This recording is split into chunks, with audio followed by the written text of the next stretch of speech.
Hello, dear friends, my lovely audiences. Welcome to the East-West Show. With the Chinese American Film Festival upcoming, everybody is busy, I believe, including the community. Lots of people, lots of friends call me, asking me about the film festival. Which day is the red carpet? I said, every day is the red carpet. Which day is a big celebration? I said, every day is a big celebration. Starting from October 29th all the way throughout November, every single day is a big celebration. As part of celebration, which we already started today, is my good friend that I have the pleasure of being visited of, a monumental kind of woman, a big icon of the Hollywood circle. She is the founder and the CEO of a wonderful magazine, one of the top fours, The Business of Film, right? TBOF. Her name is Elspeth Tavares. So, ladies and gentlemen, put your hands together. Let's join me in the welcome of my dear friend Tavares, please. Thank you. Welcome to the show. Thank you. Very good. Speaking of Hollywood, nobody as a surveyor for that many years like you do, looking around Hollywood, know better than you. Right? Mm-hmm. So, to the Hollywood circle, we have lots of magazines already, at least the other three. That I know two of them.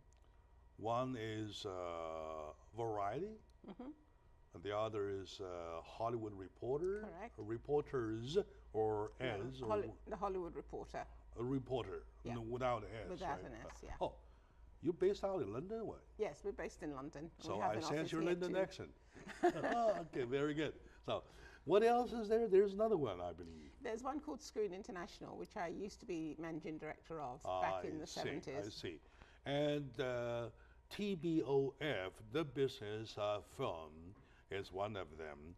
And among the four, I believe I like TBOF better because it says more of the essence of films rather than the rest. Mm-hmm. Speaking of the rest, though, I feel like they are kind of everything, not focusing on one point. So I'd better let you describe yourself. Mm-hmm. Probably you have a better view and a better definition about mm-hmm. yourself, mm-hmm. how you differentiate yourself from mm-hmm. the rest of the folks, please. Mm-hmm. Well, the business of film is, we started it 37 years ago now. Oh. Yeah, and the emphasis of it is about the business of film. And whether it's filmed entertainment, as it is now, or television, it's all filmed entertainment. Mm-hmm. So our focus is on looking at the business aspect, the companies, what they're doing, how they're marketing films, how they go about their business, and how people can connect with them. Because mm-hmm. very often you have an article in a magazine and it just says boom, boom, boom, boom, boom, but you know nothing about the company. So one of the ways in which we are different is that we always put about. So if, for example, we're doing a story about you, we would do a story about the whole thing, but then about who are you? People need to get to know you. Who's your company? Mm-hmm. So that's how we're different. And we channel ourselves on The Economist. We take great pride in saying mm-hmm. that's the path of what we do. We're like an economist for the film industry. I see. Things are even better than I thought. Rather than being one of them altogether, talking about everything as a mixture, might include even fashion or even romances or love stories or whatsoever, even controversies. Right? You focus on the market side, the business side. The business side, yeah. I think that there are lots of other publications. There are mm-hmm. lots of publications outside the business of film that deal with whether who's going out with who and everything else. I'm not sure that the Hollywood Reporter and Variety, they cover that, but it's not something that we would do because it really is of not interest, and they do it largely because of monetary value. You know, To so be they can honest have with a, you, when you go to a market at the checkout point, when you see, when you come across those magazines, I will say, I dare say that over a big majority of customers checking out take those as entertainment magazines. Am I right? Yes, they do. Entertainment magazines. Yeah, yeah. If women want to reference about how they were, right? Yeah, what they if, wear. If I'm update. Yeah, yeah. They want to If check you like somebody. yeah, they want to check about, let's see, Yeah. well, how Yeah. they wear themselves, Yeah. something Yeah. like that. Yeah. If they want to check about their makeup, Yeah. Yeah. they want probably to check about Yeah, variety. or which watch they're wearing, or Which- you know, or what's the jewelry next or thing. something Yes, like that, right? exactly. No, Okay. we don't do any So of that. you, instead of doing that, you focus on the market. Yeah. And also, speaking of the market, though, okay, there are different ways. Okay. Way number one, you cook lots of chicken broth, right? You feed them chicken soup, right? You know what I'm talking about, right? Yeah. Or you have you can do something else. You can bring people together like a platform. So which do you tilt? Which way do you tilt? I think we bring people together because that's how you do business. You can't do business if you're floating around all over the place. It's not possible. So we're very focused on making sure that the people that we interview and the people that we are appealing to, they have a common ground. And in our daily magazines, we used to, when we were in print, we used to print every month. I mean, the business has completely changed now. So what we do, and which we're respected for, is that we will select 6 or 7 articles a day. We get all the press releases that everybody else gets. So we could write all the stuff, but we don't. We're very selective. Is it a about monthly, what it is. quarterly, or weekly, or whatever? We focus on the 5 main markets that are around. That's Berlin in the beginning of the year, which is a great festival. MIP TV, which is a good TV festival. The Cannes Film Festival. The Cannes, yes. MIPCOM, which I've just come from, and then the American Film Market. I So see. those are the 5 major markets. There's not, because of the way the magazine business itself, has is changed. that a weekly or monthly or bi-weekly? No, or it's bi-monthly? online. It's It's only online. online. I Yes, see.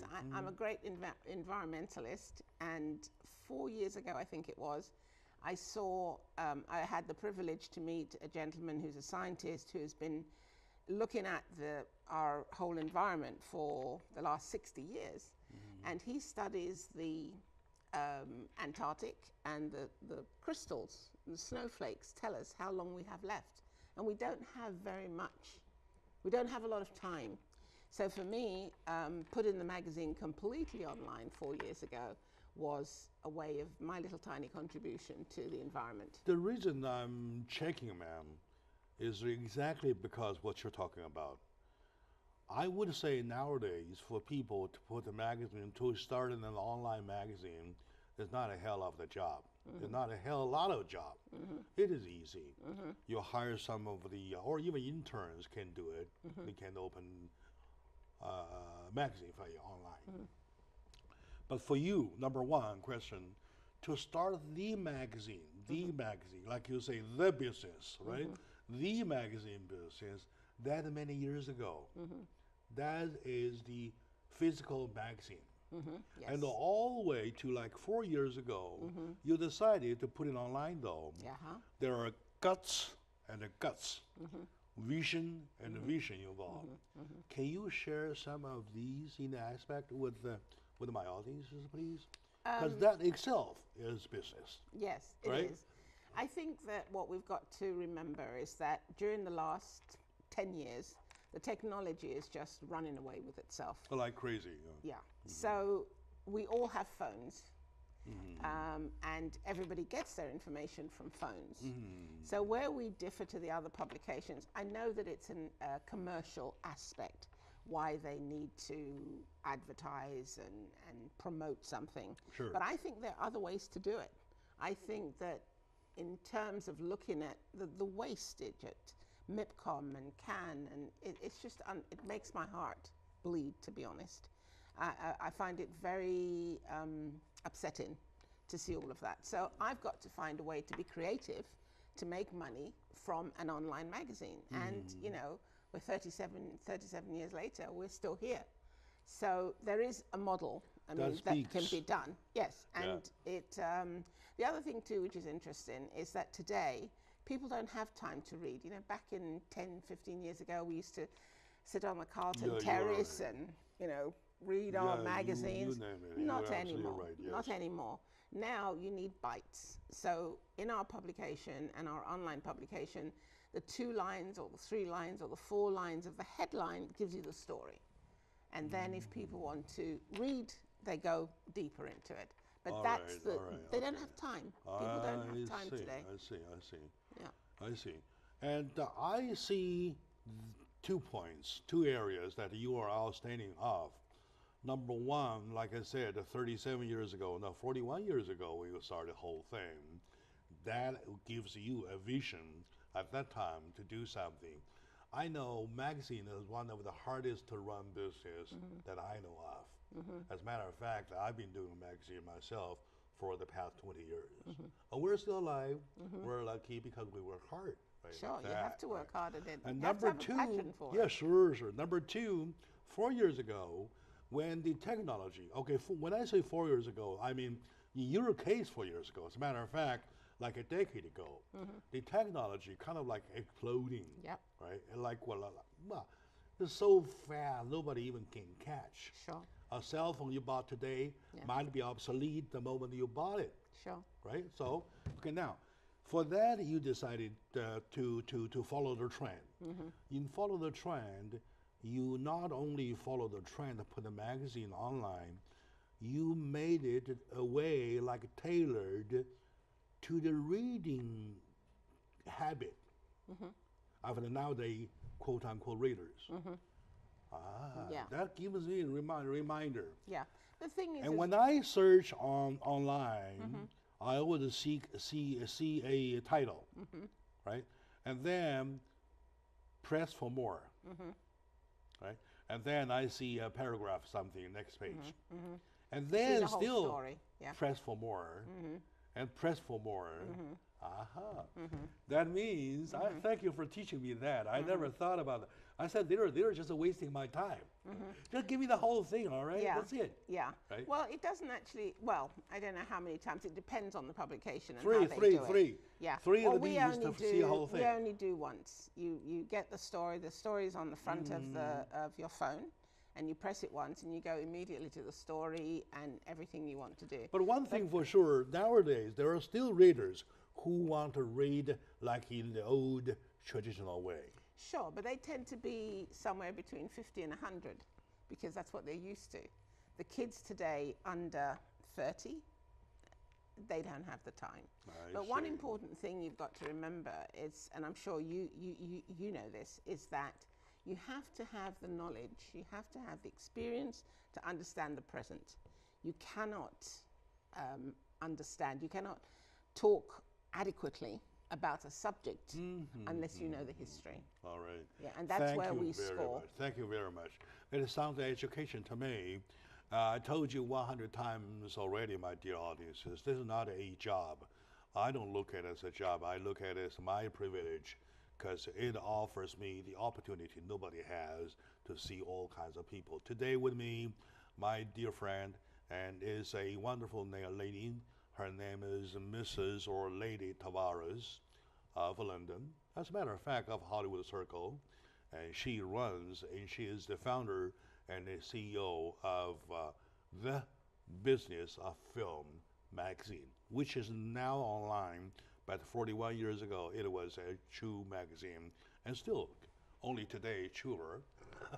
All right, let's take a little moment now. When we come back, we'll ask her, well, of course, and as many questions as possible for the purpose of anything could be applied here on my show. All right, that kind of thing. So stay with us. We'll be right back. Welcome back to the show. Today I have the pleasure of being visited by a wonderful icon person, a wonderful lady, Mrs. Tavares of the Hollywood Circle. She is the founder and the CEO of The Business of Film, which is one of the 4 most famous magazines of the Hollywood Circle. I'm so glad that she is a very easy to deal with, very easy to talk to, and she started even the first segment talking about the magazine. It's back, it's today, and I want to go further. Welcome back to the show. Thank you. You call it The Business of Film. What is in your eye the business of film? The business. I'm talking about the business, not the magazine. I'm talking about the business, please. The business of film, it's a very complex, actually, you don't need to be a scientist to understand what it is, but you do need to have a grasp, and you also need to have a passion for the work. And when you have a passion for the work, then everything comes much easier. Okay, passion. Yes. Yeah, passion and integrity. Those are the 2 elements and aspects you need in order to survive in this business. Because you see many people come in, and I mean, there's been lots of people I've known since I started in 1980. Some of them are around and some of them are not. And the whole question of when you talk about the business of film, people think it's very complicated. It's not complicated, you just have to understand how it works. Once you understand how it works and you have a passion for it, then you can do whatever you want. You know, you can make movies, you can make TV series, you can do all kinds of things, but you really have to have the passion for it. Okay. There are 2 areas to focus, right? Number 1 area, to look film as a product, you market the product for the owners to get money, for everybody gets paid. That's one way. The other way, to look at the film as an object of study, object for research, to see how it's made, right? You know where I'm heading, right? Sure. So, to which way do you tilt? I mean, as a magazine. I would think we do both, because we very often run stories on, for example, schools and what they're doing to educate the population. We very often, I just ran a story actually about a company in South Africa that is teaching, they're bringing people down from America and from Hollywood to teach their population and their filmmakers what they need to do. Now, that isn't a story that's of interest to the Hollywood Reporter or Variety. It is to us, you know, because I think that's essential. You have to educate the young people to do that. So we tilt both ways, but yeah. All right. In other words, you promote both. Yeah. The marketing and the making. Exactly. Right, the making of the film and the marketing. Yeah. And in the making, though, I, according to my homework, you put quite an emphasis on independent filmmakers. Yes, I do. Right? What's in your eye as the advantage and the disadvantage being big studio and independent, please? Well, I think that to be an independent filmmaker, again, it's really it's about passion. I mean, lots of people want to work in a big corporation. Personally, I could never work in a big corporation because that's not how I'm built. And so for me, taking care of the independents, being of service to the independents, is really what we've been doing from the very beginning.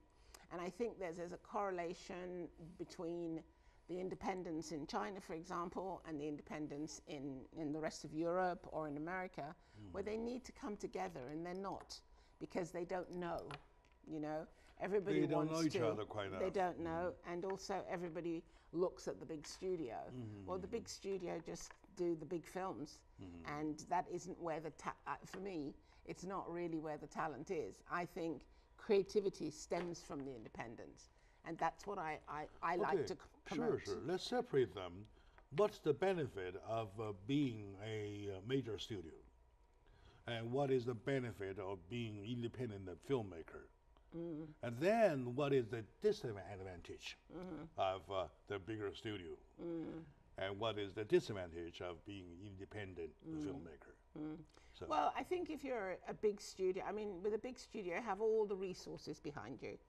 A big studio tends to have a certain path that it needs to go on. So it's this and this and this and this and this. An independent has to be able to be flexible. He has to be able to look at what the opportunities that come along. That's the advantage, and he can always move very quickly. You know, he can decide he's going along on a path, and I mean, because you have to remember that it takes anything from 18 months to 2 years once you've got the money to make a film, for the film to actually come to market. So that's a long lap time. So very often the studios can afford to do it because they're running the business. You know, if they decide they're just going to do Thor or any of these big Marvel publications, they'll just do it. And it's a different kind of business model. With the independents, the advantages for them is that they're their own boss and they can bend, the disadvantages is that it's very hard. And it's very hard to get the stars you want, if you want stars. But my whole thing is, with most of the independents that we deal with, is that you have to find new people. There's no point in always there are lots of talented people out there, and that's where we come from. We come from a place where we give people a break. So very often I will find a young company or a producer or whatever it is, and if they're really enthusiastic of what they're doing, I'll do a story on them. Sure. All right. Correct me if I'm wrong. Is that you're saying that major studios have all the resources that their benefit, as versus the independent filmmakers, they are yet more flexible. They can start anytime they want to start. Sure. Right. They can hire anybody they want to hire. Sure. And they can negotiate a contract the way they like it. Sure. Right. They're not unionized, right? Yeah. They don't have the restrictions, stuff like that. Sure. Right, sure. okay. You know what? What you describe more or less look like China. In China, of course, there are major studios. There are lots of major studios, and there are maybe at least the same by numbers. Independent filmmakers or independent whoever, whatever. So you are saying that bring them together, and in the previous segment, you were saying that you are operating like a platform. So in this area, what are you thinking? And how you think you can put them together, please? Well, I think that, first of all, it's a question of knowledge. We don't know China, and China, I don't think, knows us. No. So what happens is that they all come to the markets. So they come and they pay the markets a lot of money to be like there. The coming film festival. Yeah, the American there film market. There are lots of them coming. Yeah, yes. Exactly. But the thing is, they're not connecting with the people that they should necessarily. So is there a way to do that? Yes, I think that what we need to do is that we need to have some sort of a dialogue, you know, whether it's maybe there's an independent association in China, maybe there's several independent associations here. But you have to sort of try to find the path, and it's not a question, it's not easy. It's just that they don't have the knowledge. So they come and they spend the money and they're not meeting the right people. How do we solve that? I think one of the ways to do that is that more people from Europe and America need to go, like Chris does, to China and understand and meet people. It's a huge country. And that's the other thing too. The Americans and Europeans don't understand how large China is, and it's huge. So it's a question of trying to, how can we connect? How can we connect and understand each other? Because we have to understand how we do business to understand how we can communicate. And like, for example, if you go to the Far East or the Middle East, it's a different culture of doing business. People in America and Europe don't understand that about the Chinese. And I'm not sure that the Chinese understand that, you know, in Europe, there are different ways to do business. But ultimately, at the end of the day, it's about when you meet somebody and you have some background on them, is whether there's a trust. It's about people. And we have It's to keep it about down to people. the And bottom, if it's it's not about the people. about people, then if you're not comfortable with somebody, in fact, a friend and I was talking about this at MIPCOM, we were saying that good business is profit on both sides. And you want something, I want something, you know, and if you have a philosophy where Like you a can win-win. come together, Yeah. then that's fine. But if you're ever in a situation where you're not happy with the person, then walk away, because it's not worth it. So I'm very fortunate because I'm an independent. I choose who I write about, or I don't have to write about people. I can make that choice. And there are a lot of people in our business who I don't write about because I know they're not good people. I can see the strong philosophy in it, because you want to make people known to each other, right, by each other, so that they will approach themselves. They will find their own counterpart in the States. And so are American artists themselves. They will do the same in China. Right? Okay, very good. That's a very good view. That's a very good way to do the business of film. My dear audience, today with me, to my pleasure, is my good friend, Madame Tavares, and she is a film lady. She runs and the CEO, founder of magazine, The Business of Film, which sounds to me a big business, yet needs lots of attention, needs lots of details. So stay with us. When we come back, we'll find out. We'll go into the details and still find more. Still with Pete. Lovely fellow Americans, welcome back to the discussion about film. In Los Angeles, next to Hollywood, as a matter of fact, we are in the circle of Hollywood. We are known by the world. But the question is, do we know Hollywood ourselves? Maybe not. Not necessarily so. All right. With my friend, the lady Tavares, founder and the CEO of The Business of Film, I started to see, at least I started to see, is a film, it's a business, the film.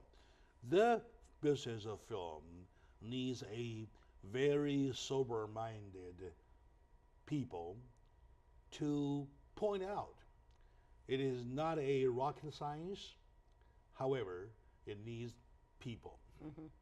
At the level of people, you tell me, when people come together, how many issues they create. So there are exactly as many issues as people can create. That's how much, right? Okay, now, all put together down to the end of the day, though, we're talking about understanding, right? I have sometimes a little confusion about understanding. I don't know if you have the answer. Now, China still have the restriction of import of American films. You know that, right? Yeah.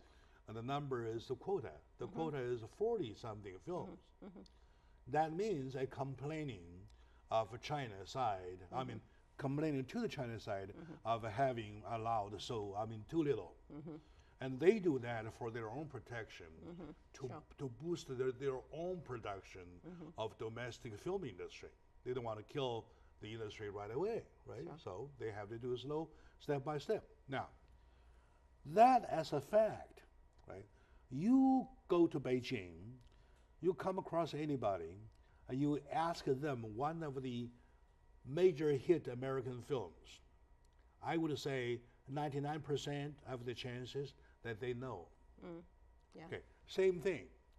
You pick up a major hit to an open market who has no restrictions of anybody selling as many films as they could, right, into the United States. Now you pick up a major hit in China, and you do the same thing, stop somebody on the street to ask about the film.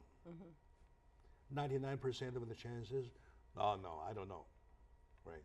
So what causes that? It's about marketing. It's about protectionism, as you say. It's also because actually Americans are not very open to the rest of the world, basically. So do they care about China? Not necessarily. I happen to love Chinese films, so that's where my bent is. But a lot of people, they're just not familiar with Chinese films at all. They have no idea of the richness of Chinese films. And one of the things where The Independent, I believe, can be of great value is where we can explain to each other and do films where I understand what China's about and you understand what we're about. And that hasn't got to have bloods and guts and whatever it is, but stories about how you live or parents, and it's all universal.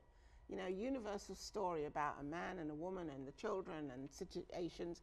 I think they're all similar around the world. I don't think they're that different. Yeah. You're right.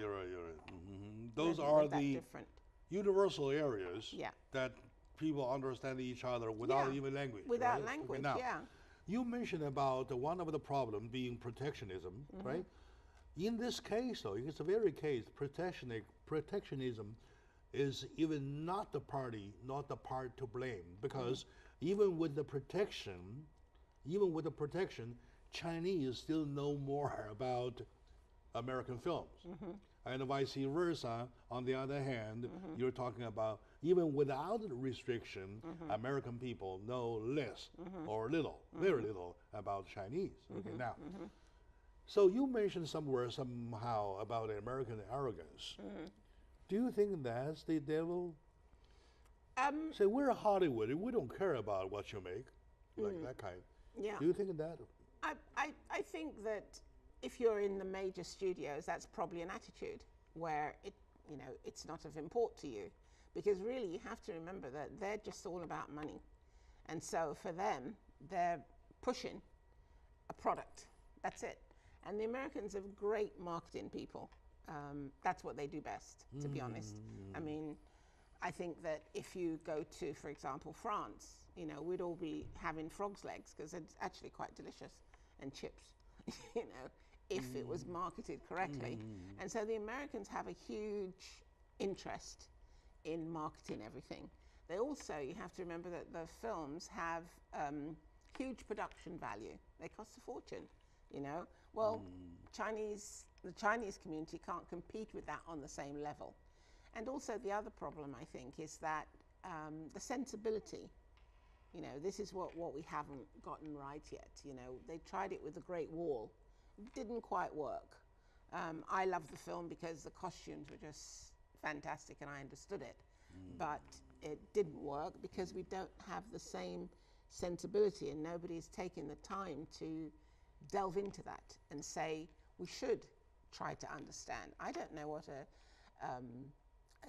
Chinese family, their normal middle-class Chinese family, how they live, So I think that's one of the things. I think the Americans just have the great power of marketing, and they just bamboozle everybody. Okay, if I'm reading your mind right, you're saying that it needs more marketing. The Chinese on the Chinese side. On the Chinese side, to go towards the American market. Am I right? If they want to do because that. Americans have done enough, or maybe more than enough. The other way, if you're looking like a spotlight, though, the Americans are spotlighting China for a long time with their advertising, whereas China, well, hasn't done anything so much yet. No. I think it's a great opportunity, because I think Chinese films are really beautiful. That's exactly where you kick in. Yeah. That's where you kick in. Yeah. Okay, in the homework I prepare about you, you emphasized a lot on that part, saying that the Chinese market needs to do more to the U.S. market. The Chinese filmmakers needs to tilt their focus more towards the American market. And the European market, European market too, right? Yeah. European market too. Yeah. Okay, anyway, once you get the American market, European market follows, right? It's like automatic, it's a trend that way. Okay, now, and somehow you mentioned about the promotion of women producers, women filmmakers, right? In the whole area. Well, there are lots of women actors, I mean, successful ones, but still men's business. Yes, it is. Am I right or wrong? Yeah, no, it I is want, a man's I'll let you business. do the wholesale, please. Yeah, no, it is. I don't want to say anything. Yeah, it's a in guy. front of an expert, in front of a professional, anything wrong. Yeah. But you give a definition, please. Yeah, I think that one of the, I mean, 10 years ago, I started an organization called the Women's International Film and Television Showcase. And the purpose of that is to make the community understand that there are many talented women within the business.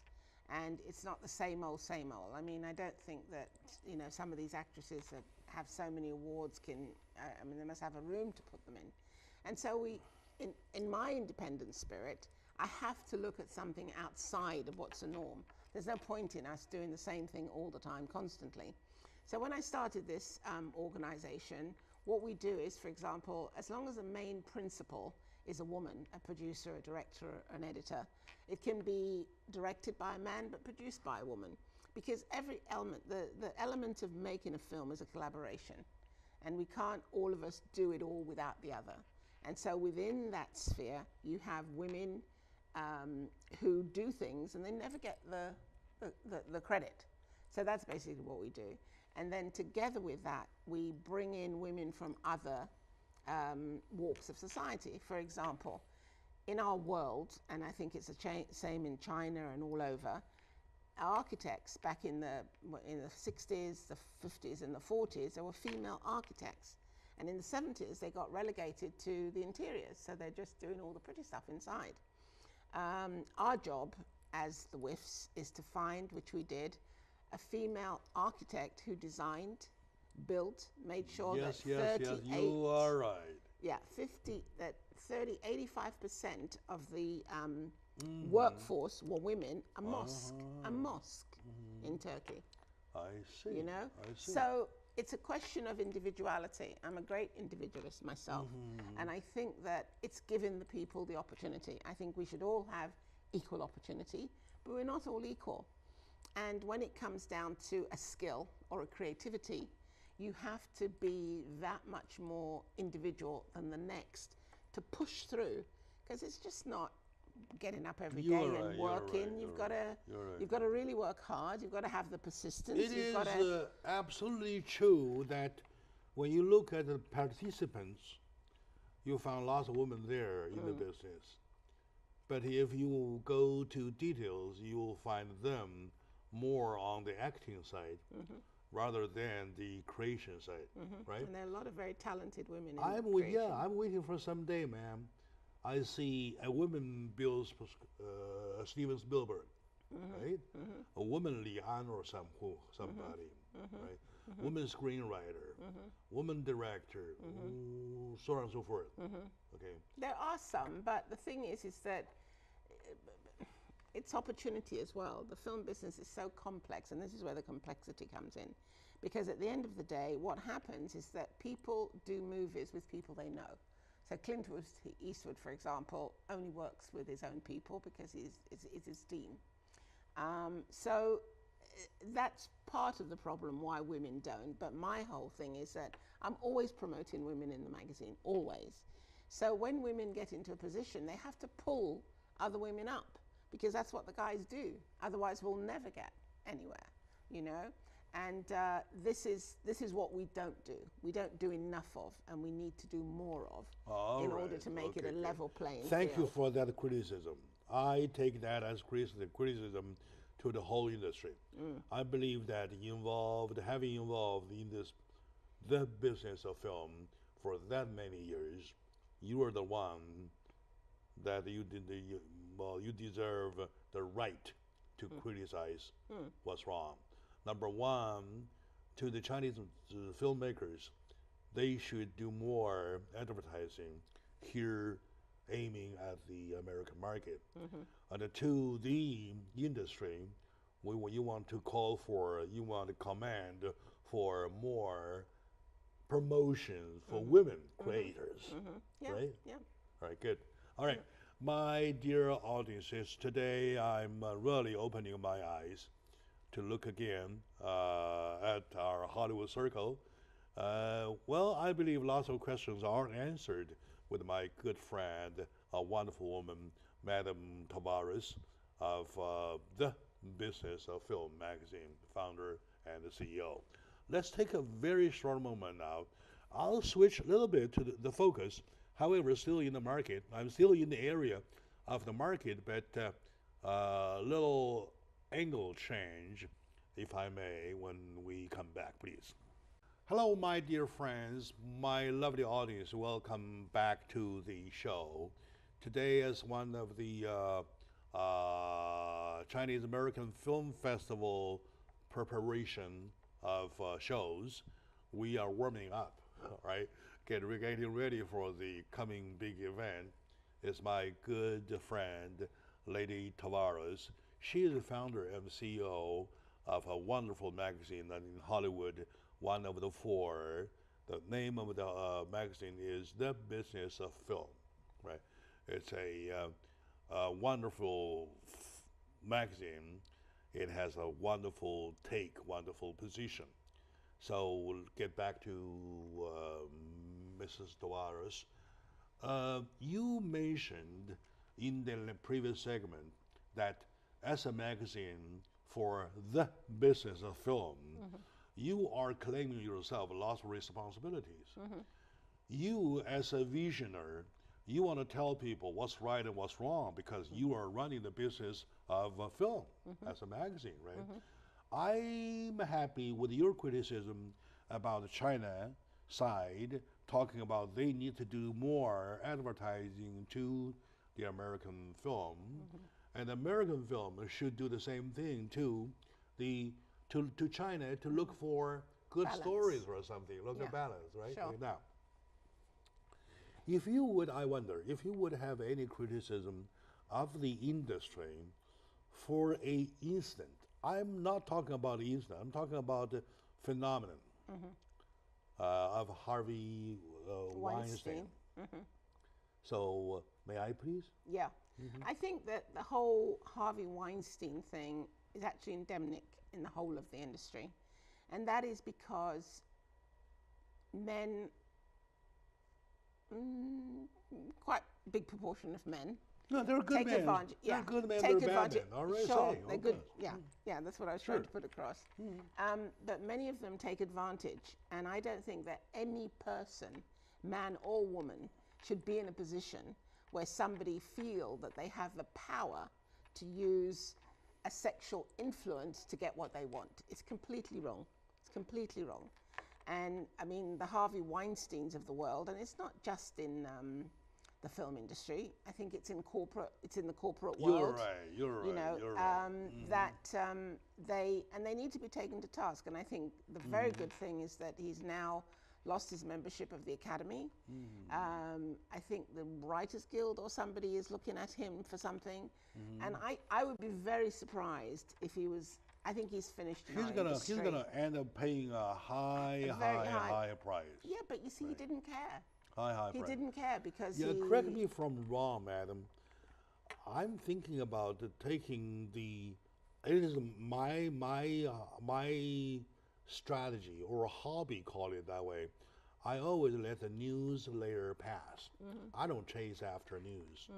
I go behind the news, get the story out, try to be educational to people. Now, what do you think could be educational to us in the business, the business of film, to learn, or to be a warning, or to be a sign there, okay, to let them know to handle the business in the future. As the magazine founder and the CEO for the business of film, well, how do you recommend, please? I think first of all, we have to treat everybody equally. I'm a great believer in that. And in fact, with our WIFS Foundation, we have passion and integrity, commerce and creativity, equality, not hierarchy. And that's very important. So on a business level, what would I love to say to the industry? And I think that people should be given equal opportunity We must in everything that we do. If we don't, we're disrespecting another human being, and that's not a correct thing to do, and it's not necessary. You know, if somebody has the courage to want to start something, to want to learn about something, it's in our interest to make them. We need new people. We need new blood. We need new ideas. We need all these things. We were talking earlier on about the fact that this whole question of ethics or morals within a film. Yes. You know, I feel that we don't need to make horrible films.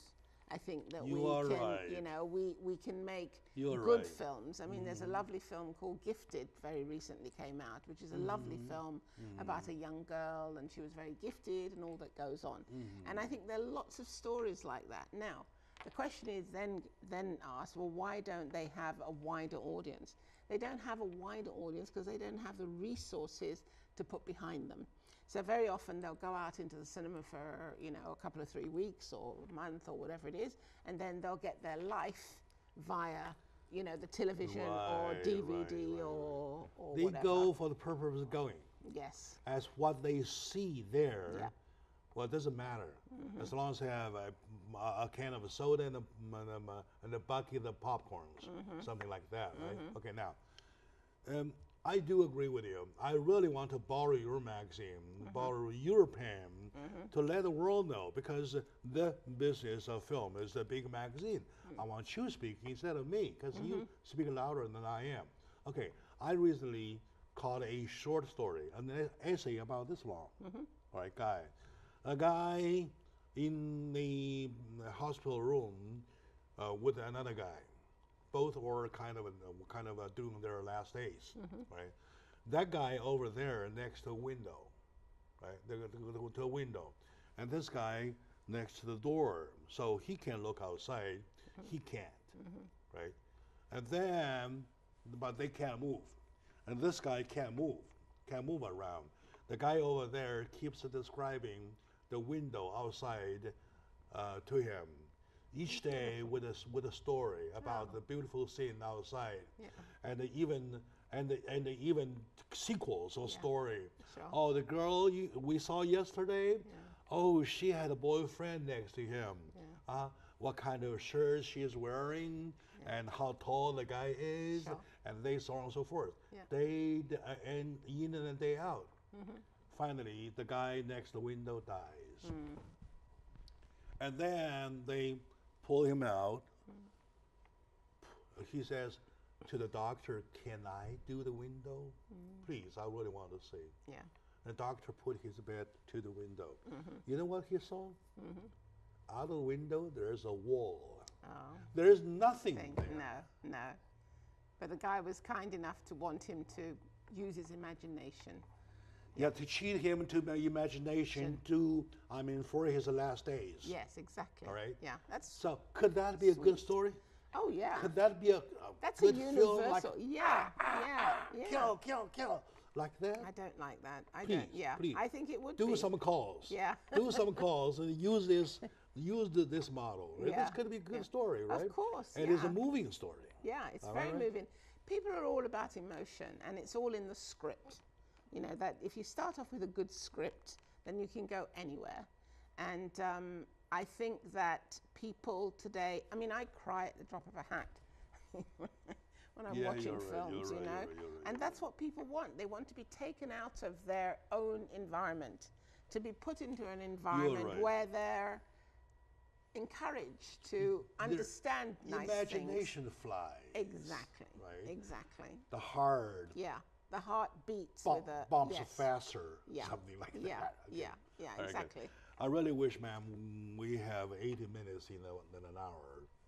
A little over time, but we're happy. Oh, thank you. I'm very happy. My dear audience, in the celebration of the 13th anniversary of the Chinese American Film Festival, we started even before. We're doing it now.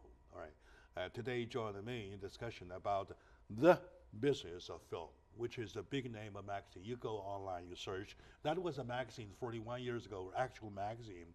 Only 4 years ago, decided to go online 100%.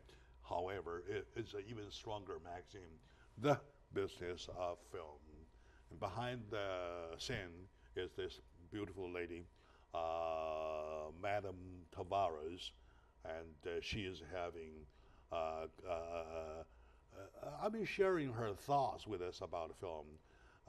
My dear audiences, I thank you very much for watching, and to my dear friend, mentor this time, Tavares, thank you very much. Thank you very much, Jack. Thank you. Thank you.